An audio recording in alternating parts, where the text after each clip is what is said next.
Another key to user experience is methods for how to incorporate it into your practice. Now we are talking about user testing, which is a simple but extendable method that you need to do to test how different types of users will use your streets. Here I'm going to show some examples of what this might be like. So here we have this wide street. You need to choose who you're going to test with, you need to choose what you're going to test, and you need to choose the steps that you're going to test the people with to specifically see what works and what doesn't work.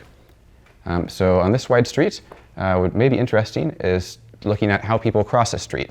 And if you're interested in seeing different types of users and you want the streets to be inclusive to people of all different ages, you may consider wanting to test with someone younger, for example, or someone who is less comfortable walking on larger streets.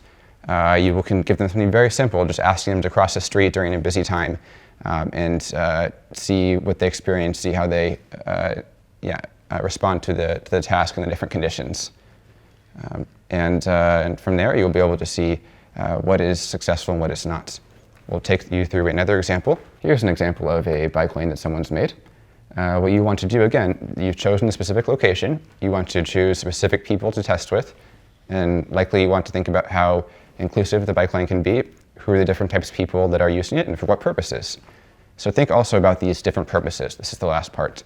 Think about how is it like for someone to bring groceries back in the bike lane, for example. What is it like to ride with a small family of kids? These are all things that people need to do in their mobility lives. And you can practically test how these work and see people's comforts, get their feedback.